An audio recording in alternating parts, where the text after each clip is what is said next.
বড়দিনের সঙ্গে জড়িয়ে থাকে সান্টা ক্লজের নাম। সান্টা আসলে হাসি হাসি মুখ এবং সাদা দাড়ি বিশিষ্ট একজন বুড়ো। গায়ে সাদা কলার ও কাপযুক্ত লাল কোট, লাল ট্রাউজার, কালো চামড়ার বেল্ট ও বুট জুতো। বড়দিনের আগের রাতে সান্টা গোপনে শিশুদের প্রচুর উপহার দিয়ে যান, চালু আছে এমন লোককথাও। কিন্তু আসলে কে এই সান্টা? তিনি থাকেন কোথায়? কোথা থেকেই বা উপহার নিয়ে আসেন শিশুদের জন্য? সংক্ষেপে বললে সান্টা ক্লজ একজন ইতিহাস মিশ্রিত লোককথার চরিত্র, যার মূল উৎস ছিলেন সেন্ট নিকোলাস।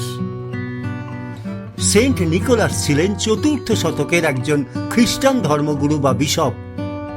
অন্যান্য সন্তসুলভ অবদানের পাশাপাশি তিনি শিশুদের পরিচর্যা, দয়া ও উপহার দেওয়ার জন্য বিখ্যাত ছিলেন। বলা হয় তার বাড়ি ছিল তুরস্কের মায়রা অঞ্চলে। তাঁর এই গুণগুলি পরে সান্টা ক্লজের চরিত্রের রূপ নেয়। যদিও আমেরিকায় সেন্ট নিকোলাস বিখ্যাত হন 1800 শতকের শেষে, বেলজিয়াম, নেদারল্যান্ডস ও লুক্সেমবার্গে সেন্ট নিকোলাসকে বলা হয় সিস্টার ক্লাস। 1809 সালে বিখ্যাত লেখক ওয়াশিংটন আরভিং সিস্টার ক্লাসকে নিয়ে গল্প লেখেন। তারপর থেকেই সেন্ট নিকোলাস থেকে সান্টা ক্লজ নামে আমেরিকার সমাজে প্রতিষ্ঠা পেতে শুরু করেন। লাল জামা, সাদা দাড়ি, মোটা হাসি খুশি চেহারার সান্টার রূপটি জনপ্রিয় হয় 1900 থেকে 20 শতকের বিজ্ঞাপন ও চিত্রকলার মাধ্যমে। প্রচলিত গল্প অনুসারে সান্টা এক চির তুষারাবৃত দেশে তার স্ত্রী, অসংখ্য জাদু ক্ষমতা সম্পন্ন পরী এবং 8টি উড়ন্ত বলগা হরিণকে সঙ্গে নিয়ে বাস করেন। বড়দিনের আগের দিন অর্থাৎ 24 ডিসেম্বর রাতে সান্টা ছোট ছোট ছেলে মেয়েদের নানা উপহার দিয়ে যান।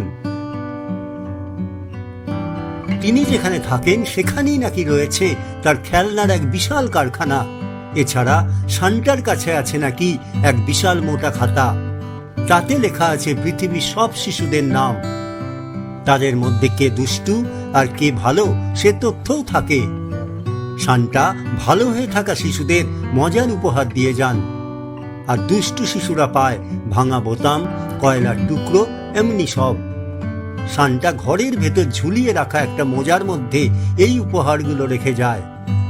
অর্থাৎ ব্যাপারটা এইরকম যে শিশুরা যাতে এই উপহারের লোভে সারা বছর ধরে দুষ্টুমি না করে শান্তশিষ্ট হয়ে থাকার চেষ্টা করে।